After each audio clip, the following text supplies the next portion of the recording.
nós estamos ao telefone com a doutora Ana Caroline Serafim. Na verdade, perdemos a conexão, vamos restabelecer a conexão com ela para falar sobre endometriose, né, Juliana? Daqui a pouquinho a gente vai tocar nesse tema tão importante, né? Exatamente, Vitor. Um assunto extremamente importante, voltado aí para o público feminino, né? A endometriose é uma doença que acomete muitas mulheres, caracterizada aí por dor intensa, sangramentos, e reduz muito a qualidade de vida das mulheres que passam pela endometriose. Então, é um assunto de extrema relevância, por isso que a gente está em contato aqui nesse momento com a ginecologista Ana Caroline Serafim. Doutora Ana Caroline, muito obrigado por conversar conosco. Vamos então falar sobre Bom dia. Endometriose. Bom dia para a senhora. O que é a endometriose, doutora? Bom dia, minha gente. Obrigada pelo convite, pela oportunidade de esclarecer aos ouvintes. A endometriose é uma doença benigna, mas que muitas vezes maltrata muito a mulher, porque ela é caracterizada por a presença de células endometriais, que são células que deveriam estar dentro da cavidade do útero, quando elas se implantam fora da cavidade uterina. Se implantam no peritônio, que é no tecido que reveste os órgãos pélvicos, ou se implantam no ovário, ou podem se implantar no intestino, na bexiga, qualquer outro órgão que exista dentro do abdômen, ele pode se implantar, levando à inflamação, um processo inflamatório e de dor pélvica na mulher. Doutora Ana Caroline, bem-vinda, né, à Cidade FM, a Juliana falando nesse momento. Eu queria que a senhora citasse para a gente os principais sintomas aí, porque quando a gente fala de endometriose, a gente fala muito sobre dor, sobre sangramentos intensos. Esses são, de fato, os principais sintomas para a mulher que é acometida pela endometriose?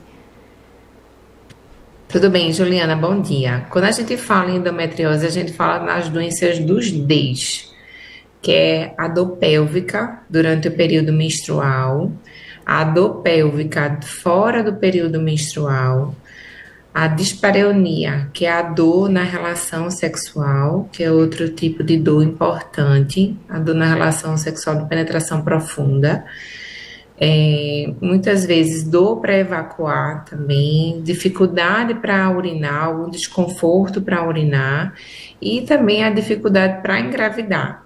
Esses são é o principal quadro clínico que abrange essa doença, que compromete muito a qualidade de vida dessa mulher, principalmente quando a gente fala em mulheres jovens que não têm prole definida. Então, em busca de uma gravidez, de constituir sua família, acaba que realmente é um ponto bem importante nessas mulheres.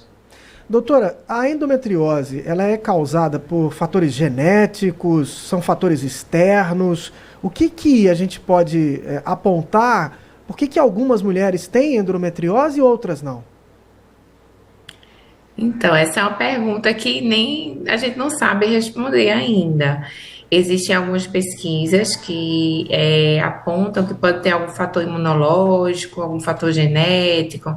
Existe também uma teoria de menstruação retrógrada, que é a menstruação que retorna através da trompa e por isso leva a endometriose. Mas, na verdade, não tem um fator definido exatamente, como também, talvez também por isso, a gente não tenha a cura da doença. A gente tem um controle da doença. A gente vai tentando tratar e agir de acordo com cada quadro clínico e tentando desinflamar, digamos assim, a mulher. Então, mais por essa questão da gente não ter certeza da causa, por mais que a gente perceba na prática clínica que existem mulheres que têm histórico anterior de alguém na família, irmã, mãe, que tenha tido endometriose e acaba tendo também. Mas nessa causa definida nós não temos. Doutora, em relação à importância do diagnóstico, a gente vê muitas situações de mulheres que, como você mesmo citou, que sofrem de dor na relação sexual, durante o período menstrual, sofrem de cólicas mais intensas e normalizam, esse tipo de dor. Dizem que é comum que a mulher realmente passa por isso e sente esse tipo de dor. Por que é tão importante pesquisar, procurar o diagnóstico, investigar de fato essas dores que as mulheres sentem em determinadas situações em relação aí, principalmente ao período menstrual, as relações sexuais? qual é a dificuldade, né, a luta para que esse diagnóstico realmente seja comprovado? A endometriose é uma doença que ele tem um diagnóstico de fato tardio. Isso não é só aqui no Brasil, é no mundo todo. Em média, são 8 anos do aparecimento dos sintomas até dar o diagnóstico. Isso é no mundo todo, interessante. Mas a história é a seguinte: é uma dor pélvica que a paciente se queixa, muitas vezes já desde a adolescência. Só que ao passar do tempo a doença vem progredindo, vem piorando. Por isso que muitas vezes as pessoas normalizam essas dores, dor da cólica menstrual como uma dor normal. Mas a partir do momento que a dor se torna progressiva, que vai piorando mês a mês, que a paciente começa a ter que necessitar ir para a urgência médica para tomar medicação analgésico, anti-inflamatório venoso, para poder aliviar os sintomas, é onde de fato a gente começa a abrir mais os olhos e necessitar de uma investigação mais profunda. E não, essa investigação, logicamente, através do exame clínico, uma boa anamnese, um bom exame físico, que a gente já consegue, muitas vezes, suspeitar da doença e das lesões, como também através de exames de imagem, que a gente consegue definir melhor. Hoje em dia, os exames de imagem estão com a sensibilidade muito boa e uma especificidade também. Então, tanto exames de ultrassonografia com preparo intestinal, ou a ressonância pélvica com contraste, com um preparo específico também para endometriose, são exames complementares excelentes, para poder a gente já dar o diagnóstico, mesmo sem a cirurgia. Antigamente, a gente precisava da cirurgia para dar o diagnóstico de endometriose. Hoje em dia, não. Com bom exame clínico, com boa história colhida, pesquisando todas essas... A gente perdeu aqui o contato com a doutora Ana Caroline Serafim.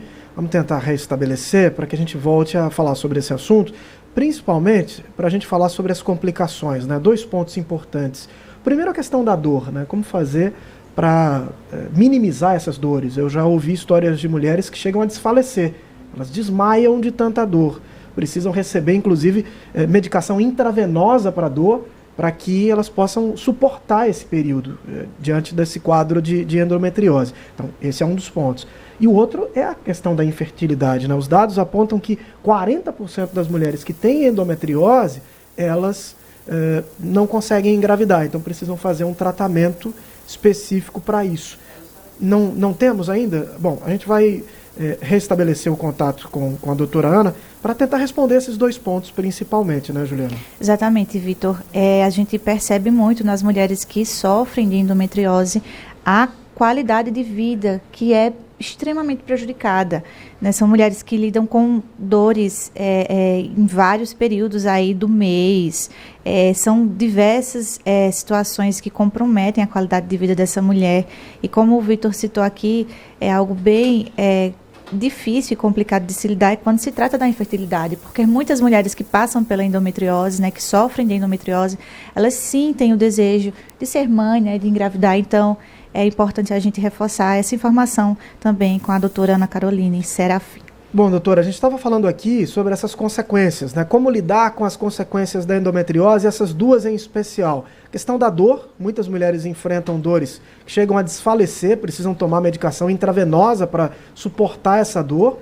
E a questão da infertilidade. Como trabalhar esses 2 pontos que são consequências da endometriose? A dor, geralmente a gente tenta fazer um manejo clínico, que a gente fala, né? Isso inclui desde mudança de estilo de vida, uma dieta que a gente recomenda como uma dieta anti-inflamatória.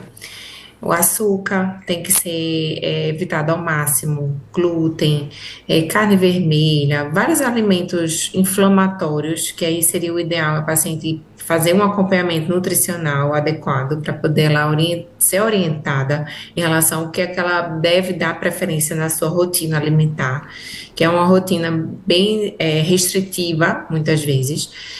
Além da dieta, atividade física regular, que tem vários estudos mostrando que a dieta anti-inflamatória com atividade física regular, em torno de 200 minutos semanais, melhoram muito a qualidade de vida e diminuem as dores dessa mulher. E aí tem os outros tratamentos, né? Os tratamentos hormonais, que são os bloqueios hormonais para que essa mulher não fique menstruando todo mês. Fisioterapia pélvica também, que a gente faz para poder também melhorar a dor pélvica. São alguns tratamentos clínicos que a gente pode orientar. Em relação à infertilidade, logicamente, a paciente que se precisar fazer um bloqueio hormonal ou optar por fazer um bloqueio hormonal para não menstruar, não vai poder engravidar. Mas se o desejo dela for engravidar, a gente não vai conseguir bloqueá-la. E aí entra numa questão muito individual, porque a gente vai ter que avaliar a idade dessa mulher, a reserva ovariana dessa mulher, como é que está o funcionamento desse ovário, se as trompas estão em bom funcionamento também, se o espermograma do parceiro também está ok, se está dentro do normal, para poder tentar otimizar as chances dela engravidar, mesmo com endometriose. Não são 100% das mulheres que têm endometriose que não têm fertilidade. Existem sim as mulheres que têm endometriose com comprometimento de peritônio, de ovário, mas conseguem engravidar.